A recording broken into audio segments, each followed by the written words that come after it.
ग्राम संसार कार्यक्रम सुनने वाले सभी बहन भाइयों को राम राम। वो स्वागत करते हैं अपने आज के फोन इन कार्यक्रम में आरती, और अपने श्रोताओं को बता दें कि आज हमारा विशेष प्रायोजित फोन इन कार्यक्रम है गन्ने की पाठशाला, और इसके प्रायोजक हैं इंडियन पोटाश लिमिटेड। रिमझिम बौछारों से हरियाली है छाई, लिक्विड नैनो यूरिया से खुशियां है आई, पत्तों पर होता सीधा छिड़काव, फसलों को मिलता पूरा पोषण, पत्तों पर होता सीधा छिड़काव, शक्ति से भरे छोटे कण, मिट्टी हवा पानी को भी नुकसान नहीं, खाद के खर्चे में भी अब होगी कमी, नैनो टेक्नोलॉजी है ऐसा आविष्कार, इस लिक्विड से मिलती भरपूर पैदावार। नैनो यूरिया की आधा लीटर बोतल किसान की एक बोरी यूरिया की जरूरत को पूरा करेगी।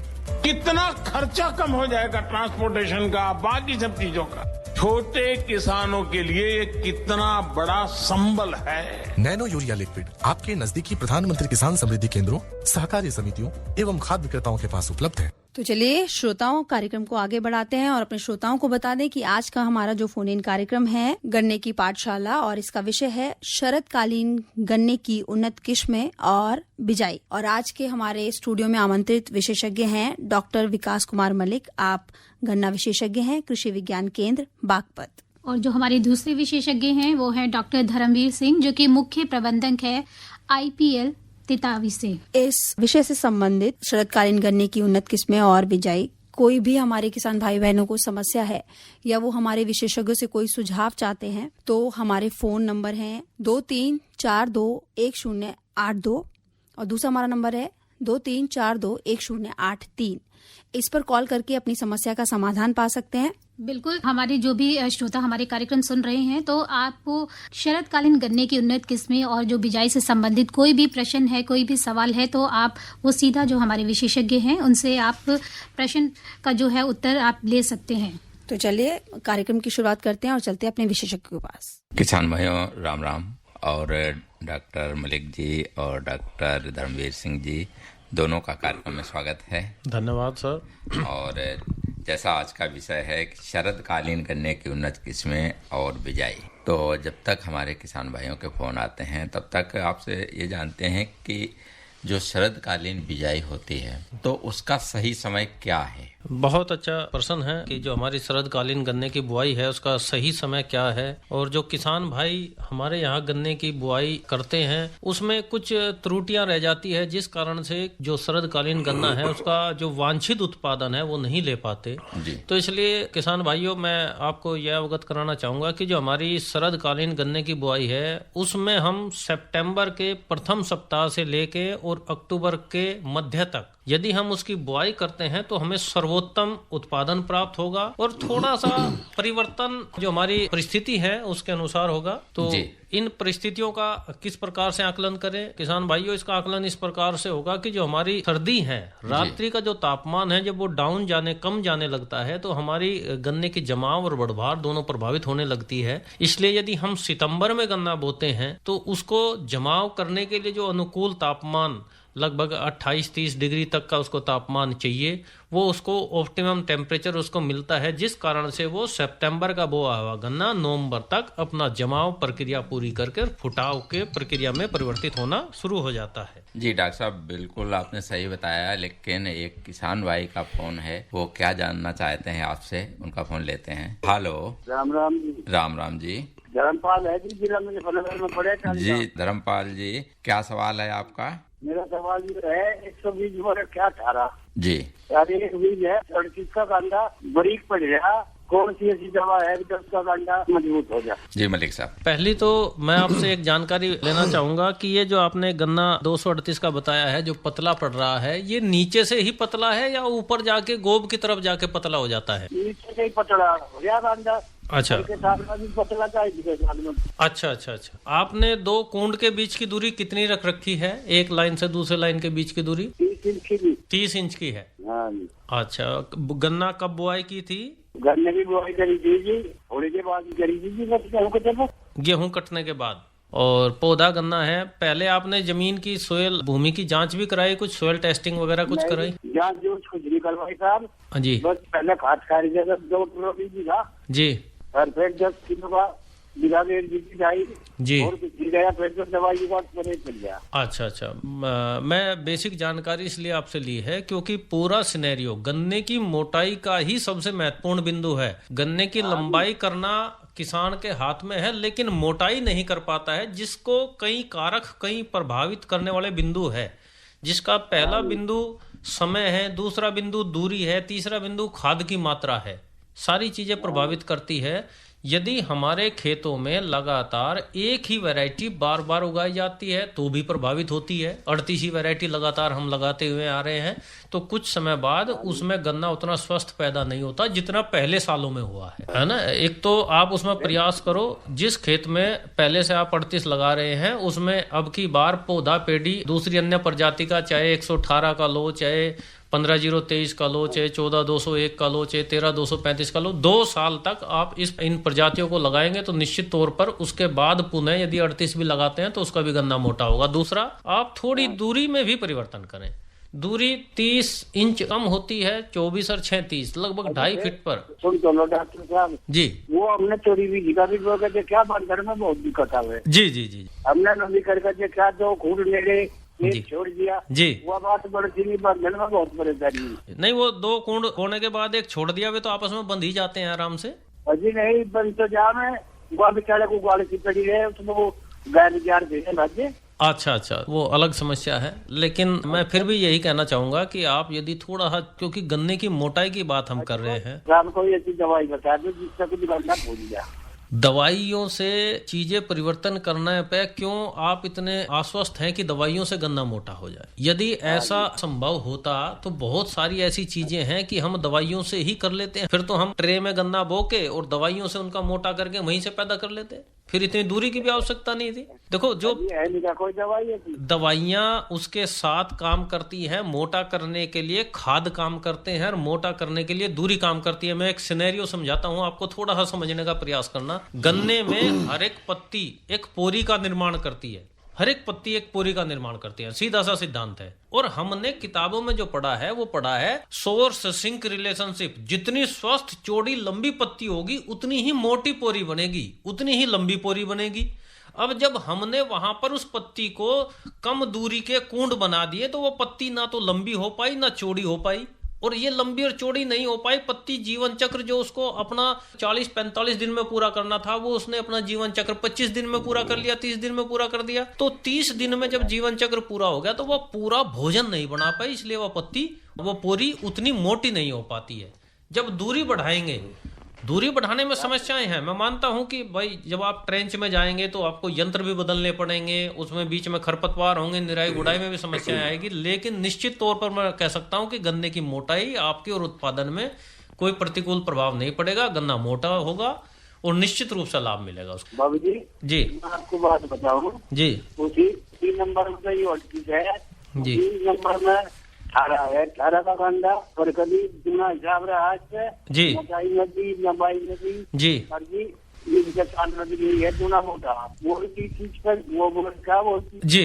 आप उसमें पहले तो प्रजाति बदलो, पहले से आप 38 लगाते हुए आ रहे हैं है ना, प्रजाति बदल के फिर आप उसको लगाओ तो निश्चित रूप से लाभ मिलेगा। धन्यवाद। ठीक है धर्मपाल जी, फोन करने के लिए आपका बहुत बहुत धन्यवाद। डॉक्टर साहब एक और किसान भाई का फोन लेते हैं। हेलो जी, नमस्कार। नमस्कार जी। हाँ, मैं लखनऊ उत्तर प्रदेश से राजा बात कर रहा हूँ जी। मैं डॉक्टर साहब से जानना चाहता हूँ कि जैसे मेरे गन्ना लगा हुआ है तो गन्ने में जो है एक लाल मतलब निशान लाइन बन जाती है उसके वजह से जब गन्ने को बीच से फाड़ो तो उसमें लाल लाल से गोदा ऐसा निकलता है और पूरी लाइन बनी रहती है। लखनऊ में आपने गन्ना कहाँ पर लगाया हुआ है? जी, अपने खेतों में लगाया हुआ है। कौन सा गन्ना लगाया है? ये लोहाटन लगा हुआ है। जो आपने गन्ना बताई है समस्याएं, उसमें 2 प्रकार के लक्षण मैं आपसे पूछना चाहूंगा। जैसे जो हमारी पत्ती होती है, पत्ती के बीच में सफेद धारी होती है जिसको हम मिडरिप बोलते हैं, उस मिडरिप में लाल रंग के धब्बे बनते हैं। जो हमारा ये लक्षण है, ये रेड रोट के लक्षण प्रारंभ हो जाते हैं और रेड रोट का प्रकोप उत्तर प्रदेश में काफी जनपद में अब देखने को मिल रहा है। तो इस प्रकार के लक्षण यदि किसी खेत में दिखाई देते हैं तो आप निश्चित रूप से उस खेत में पहले तो ये है कि आप पहले से ही बीज को उपचारित करके बोएं, कार्बनडाजिम या थायोफिनेट मिथाइल से आप उसको उपचारित करके बोएं। दूसरा, ऐसे प्रभावित गन्ने को जिसमें कलम में ज्यादा गन्ने हो जाते हैं उनको उखाड़ कर खेत से बाहर निकाल दें और वहां पर थायोफिनेट मिथाइल की ड्रेंचिंग करें, खूब अच्छे से पौधे को तर कर दें, जो उसके आसपास के पौधे हैं उनको भी, और जहां पर से वो कलम को उखाड़ा है वहां पर, क्योंकि रेड रोट की समस्याएं दिन प्रतिदिन उत्तर प्रदेश में कहीं न कहीं हमारे गन्ने को प्रभावित कर रही है। जी डॉक्टर धर्मवीर जी, आप कुछ इस पे कहना चाह रहे हैं? जी, तो डॉक्टर साहब मैं ये कहना चाह रहा हूँ, पहले तो ये पूर्वी उत्तर प्रदेश की समस्या थी रेड रोट की जी। अब पश्चिमी उत्तर प्रदेश में भी काफी मात्रा में ये दिखाई दे रहा है। हमारी तिताबी चीनी मिल में भी हमने कई खेत देखे हैं जहाँ पेस्ट टाइप में ये सिम्टम दिखाई दिए हैं। उधर देवबंद में भी, उधर जो है खतौली में भी, उधर जो है शामली में भी अब ये आहिस्ता आहिस्ता पांव पसार रहा है जी। तो इसलिए हमें इससे सचेत रहना पड़ेगा और वेराइटल रिप्लेसमेंट हमको करना ही करना पड़ेगा, क्योंकि 0238 अब काफी पुरानी वैरायटी हो गई और इसमें जो ताकत थी वो खत्म होगी बिल्कुल। अभी एक किसान भाई का फोन आया था कि मेरा गन्ना पतला पड़ रहा जी। तो ये अब उतनी शक्तिशाली नहीं रही जितनी अब नई वैरायटी है। जैसे अभी जो आज का ये कार्यक्रम है गन्ना बुआई का, जो हम उस पर ध्यान कर रहे थे, शरदकालीन गन्ना बुआई में हमें नई नई प्रजाति जैसे 140201 या 0118 या हमारी जो है COS 13235 इसकी बुआई करें और 0238 की कदापि बुआई ना करें, क्योंकि यो लाल सड़न रोग से ग्रसित हो चुकी है। अब इस पर कोई भरोसा हमें नहीं रहा। डॉक्टर साहब मलिक जी, आप जो हमारे किसान भाई गन्ने की बिजाई करते हैं जी और या करना चाहते हैं शरदकालीन जी, तो कौन सी ऐसी उन्नत किस्में हैं जी, उनकी क्या खास विशेषताएं हैं जी, जिनको किसान भाई लगाएं जी, उन्हें उत्पादन भी अच्छा मिले जी, और जो रोग और बीमारियां हैं वो कम लगें जी।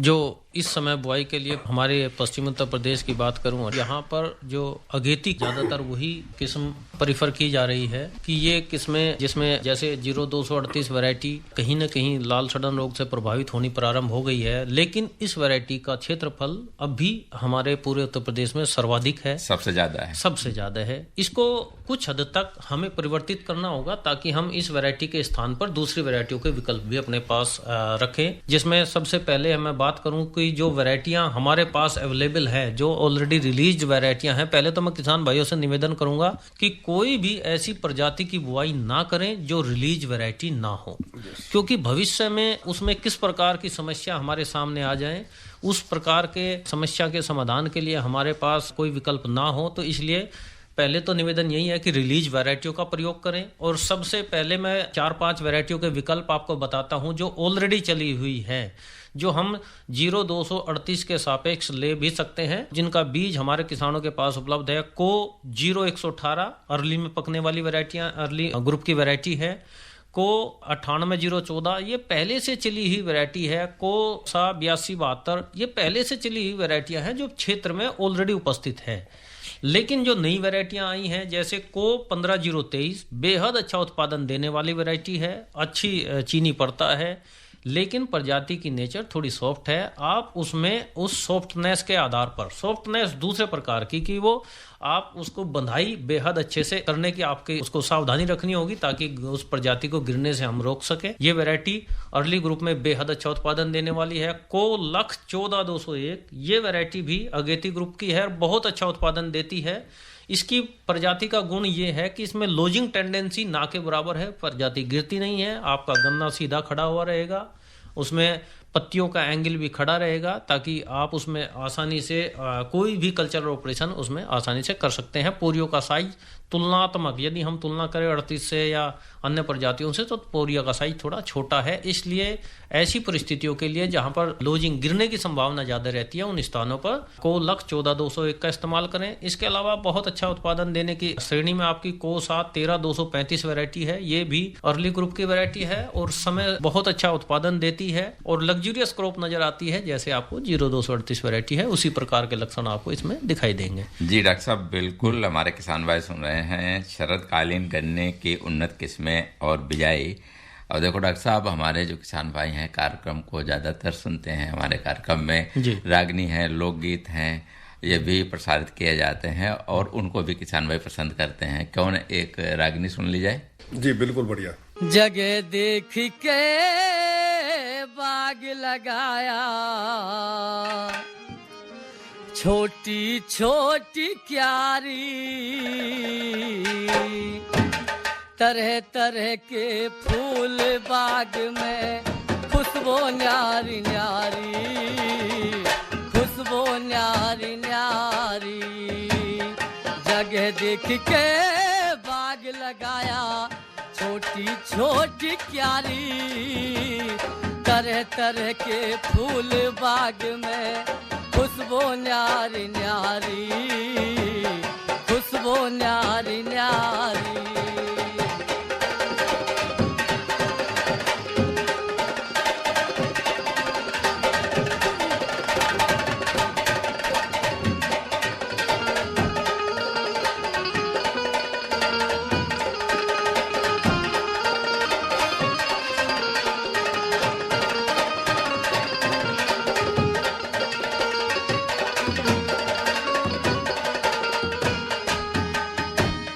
इसी बाग में 9 दरवाजे न्यारे न्यारे कर दे, एक दरवाजा ऐसा बाग में भीतर चीज पहुंचा दे। 2 दरवाजे से बाग में ताजा खबर सुना दे, एक दरवाजा ऐसा बाग में जो गंदगी दूर भगा दे, एक दरवाजा ऐसा बाग में जो गंदगी दूर भगा दे। 2 दरवाजे से बाग में, 2 दरवाजे से बाग में, देखे दुनिया सारी, तरह तरह के फूल बाग में, खुशबू न्यारी न्यारी, खुशबू न्यारी न्यारी।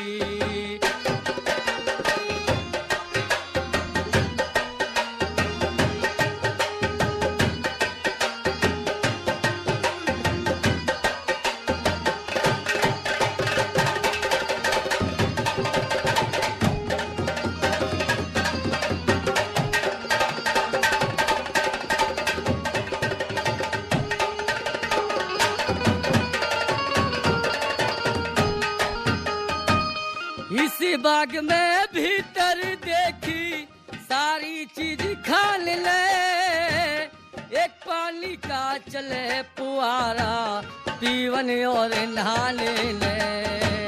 जिसका पानी गंदा हो एक रास्ता बाहर जान ले, दरवाजे पे लाउड स्पीकर आनंदी राग गाने ले।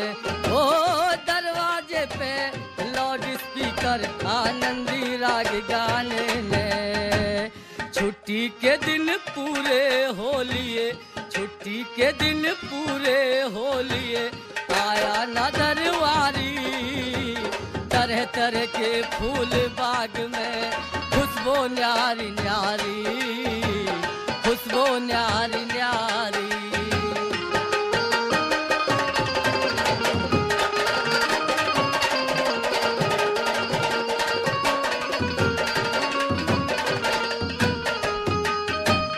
इसी बाग में एक दरवाजा देखा भीतर डल के, एक पानी का पंप चले से मन चाहा जल छिड़के।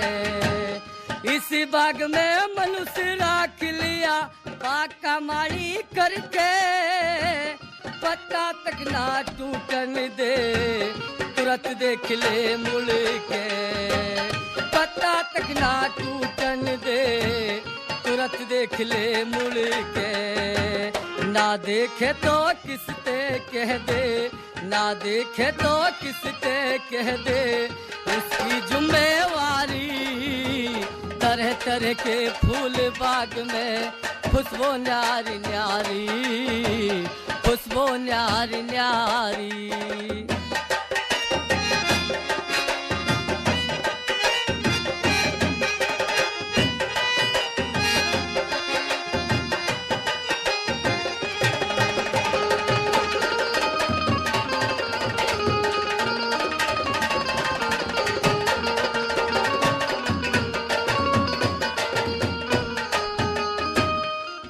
टूट गया टूट कनेक्शन, देता नहीं सुनाई, आंखों के दर बंद हो लिए, देता नहीं दिखाई, सबके में हानि आगी, ना चीज बाहरते आई, बाग छोड़ के पड़े भागना, कोई न पार बसाई, बाग छोड़ के पड़े भागना, कोई न पार बसाई। कह लक्ष्मी चंदी सी बाग में, कह लक्ष्मी चंदी सी बाग में, देखी दुनिया सारी, तरह तरह के फूल बाग में, खुशबू न्यारी न्यारी, खुशबू न्यारी न्यारी। छोटी छोटी क्यारी, तरह तरह के फूल बाग में, खुशबू न्यारी न्यारी, खुशबू न्यारी न्यारी। जी, श्रोता सुन रहे थे श्रीपाल मार्शल से ये रागनी, और हमारा कार्यक्रम चल रहा है गन्ने की पाठशाला, और जिसका आज का विषय है शरदकालीन गन्ने की उन्नत किस्में और बिजाई। और विशेषज्ञ हैं डॉक्टर विकास कुमार मलिक, गन्ना विशेषज्ञ, कृषि विज्ञान केंद्र बागपत, और दूसरे साथ में डॉक्टर धर्मवीर सिंह, आप मुख्य प्रबंधक हैं IPL यूनिट तितावी मुजफ्फरनगर में हैं। दोनों का कार्यक्रम में स्वागत है। डॉक्टर साहब, आपने किस्में तो बहुत बता दी जी, और जो क्षेत्र में हमारे किसान भाइयों को उपलब्ध हो सकते हैं वो लेंगे, लेकिन जो कई किसान भाई हमसे पूछते हैं कि इसकी बीज की मात्रा क्या रहती है, कि कितना बीज लें और कौन सा बीज अच्छा रहता है। जी, बहुत बढ़िया आपका प्रश्न है कि किस प्रकार का बीज का चुनाव हम करें और कितने बीज की मात्रा। बीज की मात्रा निर्भर करती है आपके 2 कूंड के बीच की दूरी पर, या जो टेक्नोलॉजी जो आप पद्धति उसमें अपना रहे हैं उसके ऊपर। कि जो मैं बात करूं, जो हम इस समय रिकमेंड करते हैं वो ट्रेंच विधि में एक कुंड के मध्य से दूसरे कुंड के मध्य के बीच की दूरी कम से कम 5 फीट हमें रखनी है, ताकि हम गन्ने के साथ सह फसली पर भी जा सकें और हमारे किसान भाई अतिरिक्त आमदनी उससे ले सकें। तो उसके लिए जब हम 5 फीट की दूरी पर जाते हैं तो हमारे यहाँ पर जो बीज की रिक्वायरमेंट है, बीज की आवश्यकता है, तो वो लगभग हमारी 30 कुंटल पर एकड़ से घटकर 20 कुंटल पर एकड़ पर आ जाती है। 18 से 20 कुंटल पर एकड़ हमें बीज की आवश्यकता पड़ती है। और बीज किस प्रकार का हम सेलेक्ट करें, प्रयास करें बसंतकालीन बुआई में, क्योंकि हम इस समय फरवरी मार्च का बोया हुआ गन्ना भी हम सितंबर अक्टूबर में बीज में इस्तेमाल कर सकते हैं, लेकिन उसमें थोड़ी आंखों की संख्या किसान को कम मिल पाएगी जितने उसको बीज की आवश्यकता होती है। 10 से 12 महीने का हमारा जो गन्ना है वो हम बीज में इस्तेमाल कर सकते हैं।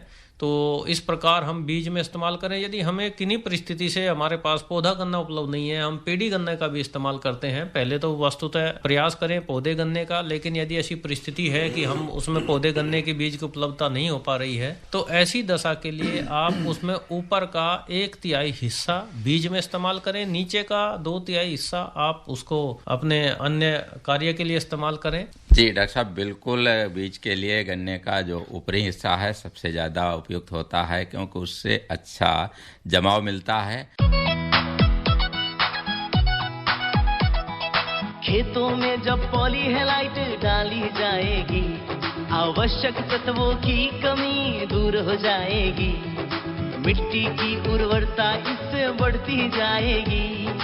IPL की पॉलीहेलाइट, IPL की पॉलीहेलाइट फसलों की जड़ और भी गहरी होती जाएगी, मजबूती के कारण फसलें गिर नहीं पाएगी, फसलों की उत्पादकता को खूब बढ़ाएगी, किसान भाइयों के जीवन में खुशियाँ आएगी। आईपीएल की पॉली हैलाइट, आईपीएल की पॉली हैलाइट।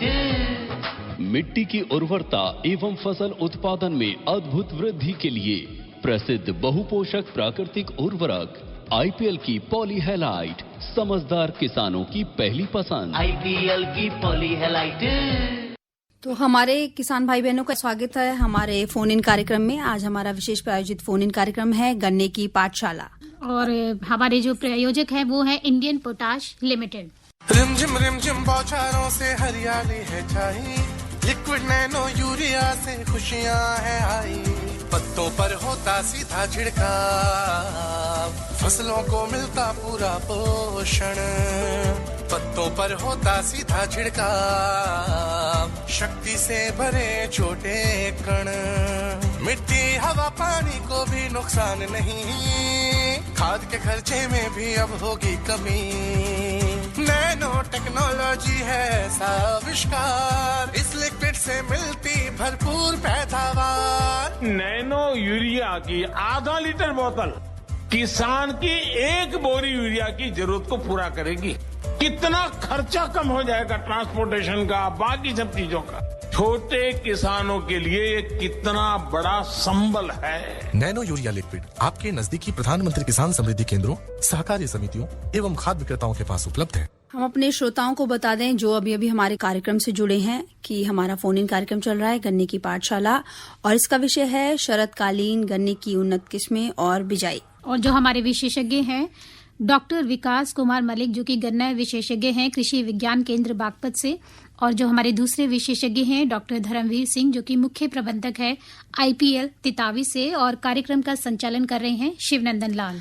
और किसी भी भाई बहनों को हमारे इस विषय से संबंधित कोई समस्या है, कोई समाधान चाहते हैं, कोई सुझाव चाहते हैं हमारे विशेषज्ञों से, तो सीधा फोन करके बात कर सकते हैं। और हमारे फोन नंबर हैं 23421082 और दूसरा हमारा नंबर है 23421083।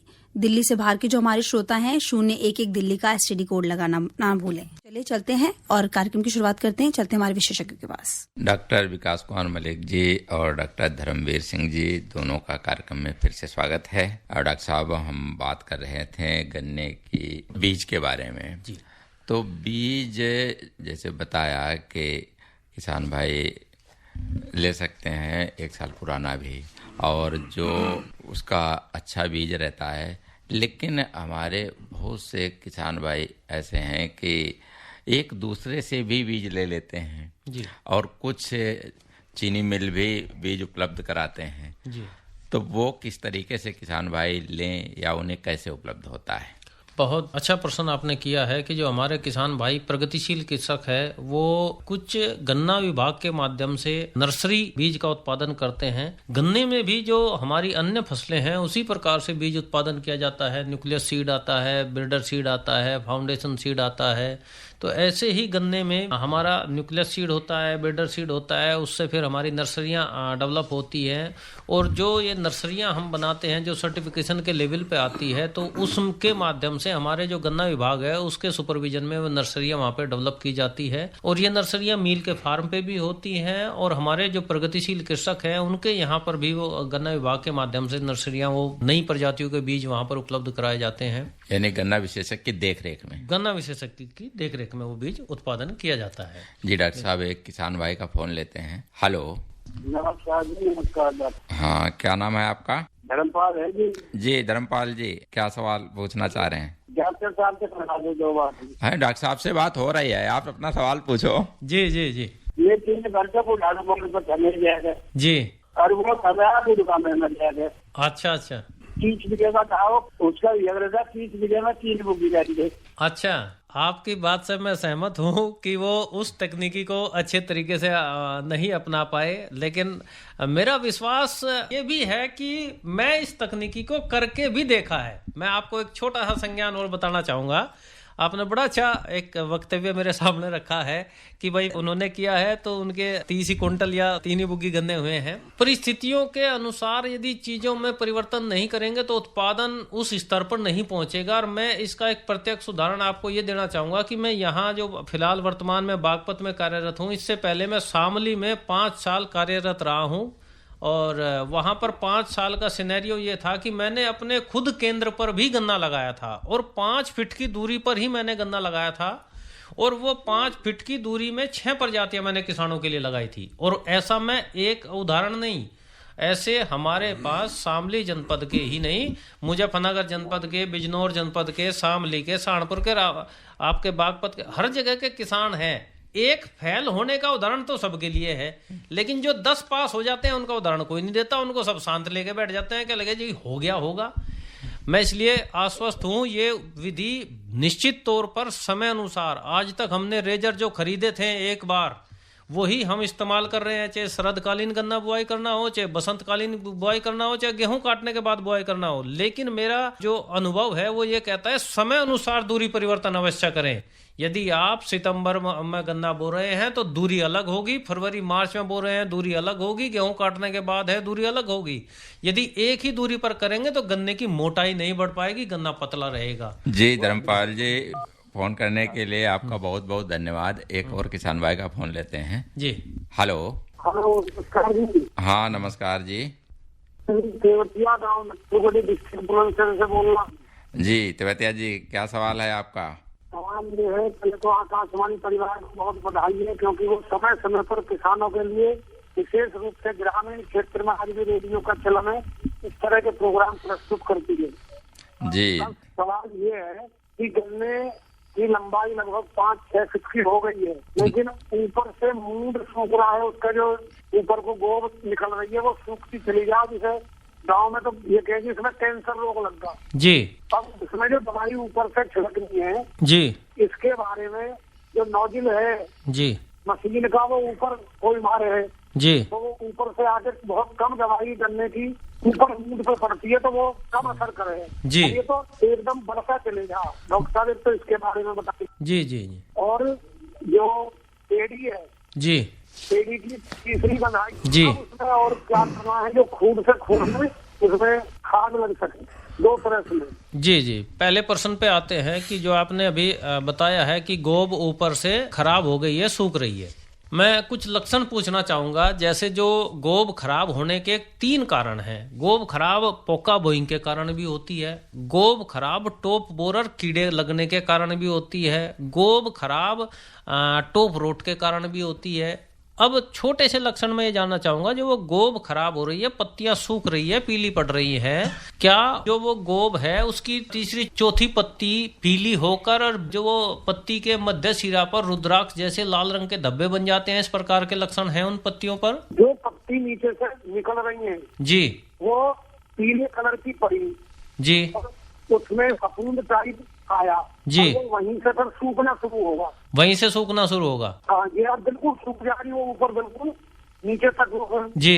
जो पीले रंग का होता है धब्बा बन जाता है वहाँ पर, फिर वहाँ पे लाल रंग का धब्बा सा बन के पत्ती सूख जाती है। जी जी बिल्कुल। ये पोका बोइंग की क्लोरोटिक फेज होती है। एक पोका बोइंग एक बीमारी है, उसकी क्लोरोटिक फेज है कि वहां पर पीले रंग का धब्बा बना और वो फिर पीला रंग का धब्बा वहां पर लाल रंग के धब्बे में परिवर्तित होकर वो गोब वहां से सूख गई। बराबर से कई स्टेज होती है पोका बोइंग के भी। क्लोरोटिक फेज है और उसकी टॉप रोट फेज है, नाइफ कट फेज है, मतलब फिर साइड की जो आंख है वो थोड़ी सी फुटाव करके चल पड़ती है। तो इस प्रकार के लक्षण भी पोका बोइंग में नजर आते हैं। इसके लिए सबसे अच्छा है, एक दवाई आती है COC, कॉपर ऑक्सी क्लोराइड के नाम से।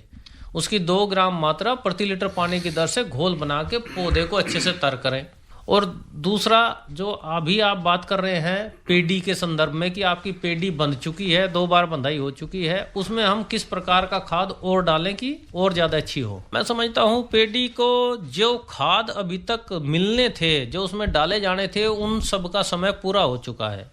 यदि आप इस समय खाद डालते हैं तो अतिरिक्त खाद डालने से पौधा इस समय वनस्पतिक वृद्धि पूरी कर चुका होगा, आगे चल के वो मैच्योरिटी फेज में चलेगा। यदि आप खाद की मात्रा अधिक लगाएंगे तो बराबर में से कल्ले फुटाव की प्रक्रिया शुरू हो जाएगी। गन्ने में अपनी जो निश्चित बढ़वार है वो तो पूरी अपनी करेगा ही करेगा, लेकिन अतिरिक्त खाद देने से बराबर के कल्लों का फुटाव शुरू हो जाएगा, जिससे आपके उत्पादन में लाभ नहीं मिलेगा। अगली साल के लिए अगली साल के लिए लाभ तब मिलेगा जब आप उसमें कल्ले छोड़ेंगे। और इस समय यदि आप किन्हीं भी परिस्थिति में आपको लगता है आपका पेड़ी फिर भी इतनी अच्छी नहीं हो रही है, मुझे और भी अच्छा करना है, तो फोलियर स्प्रे के लिए हम जा सकते हैं, जिसमें 0050 या 052 34 का हम इस्तेमाल करें तो ज्यादा कारगर सिद्ध होगा। ठीक है देवतिया जी, फोन करने के लिए आपका बहुत बहुत धन्यवाद। तो डॉक्टर साहब, ये तो रही पोका बोइंग बीमारी की बात आपने बताई जी। अच्छा डॉक्टर साहब, जो हमारे किसान भाई अब बात करते हैं बिजाई की, जी,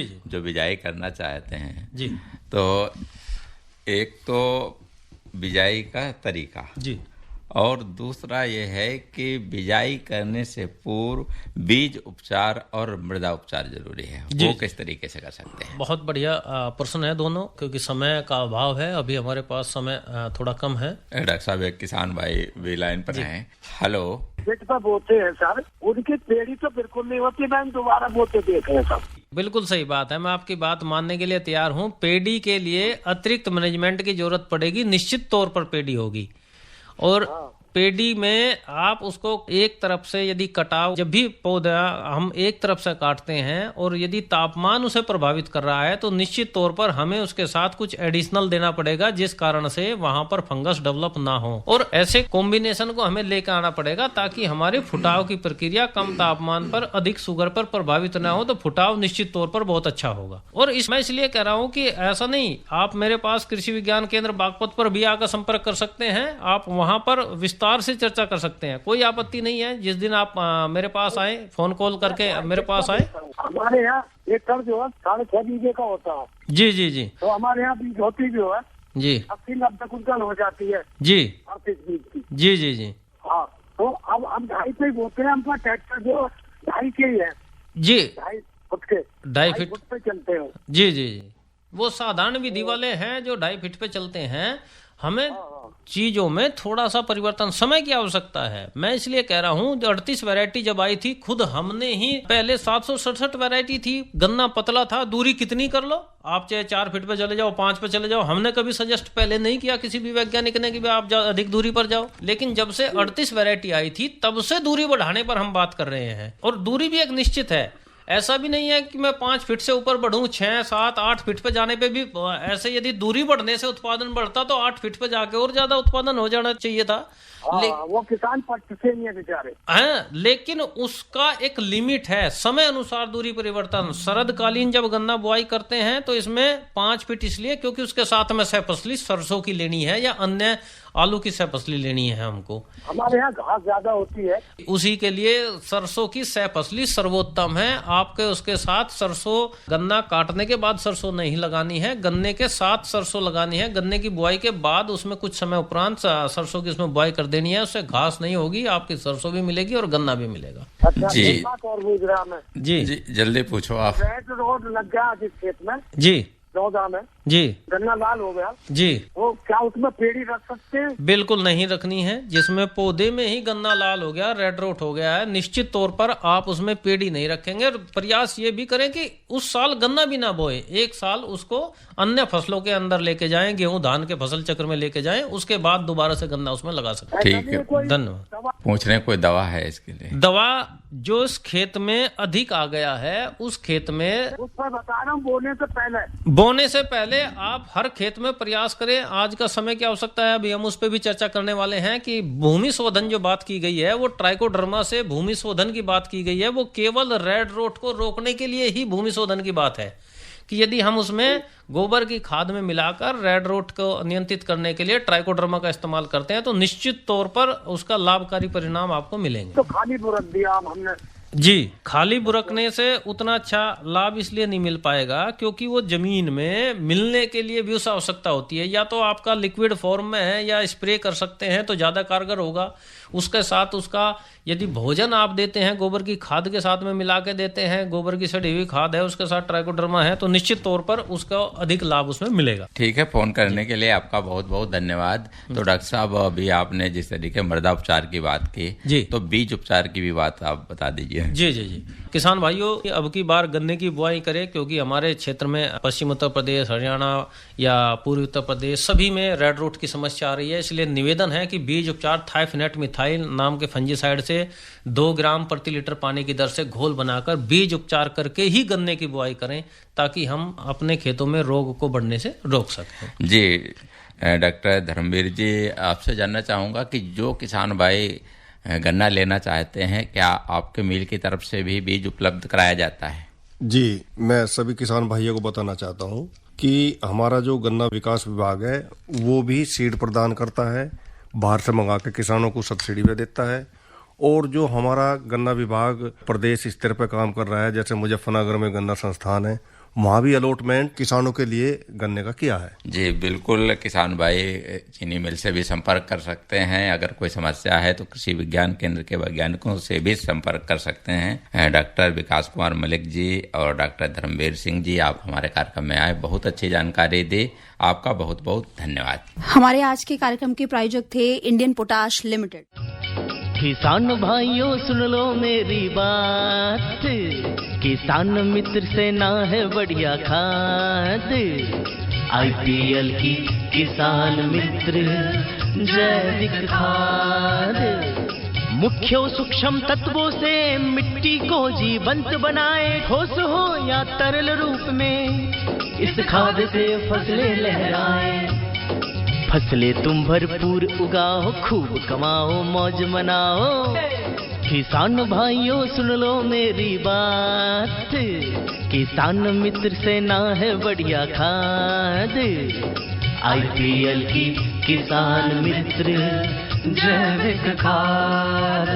अपने खेतों में हरियाली और जीवन में खुशहाली के लिए हमेशा इस्तेमाल करें IPL की जैविक खाद किसान मित्र, जो कि उपलब्ध है रोहाना कला शुगर मिल पर। शीघ्र बुक करें। इसी के साथ हमारा आज का कार्यक्रम कृषि जगत यहीं समाप्त होता है। कार्यक्रम सुनने वाले सभी बहन भाइयों को राम राम।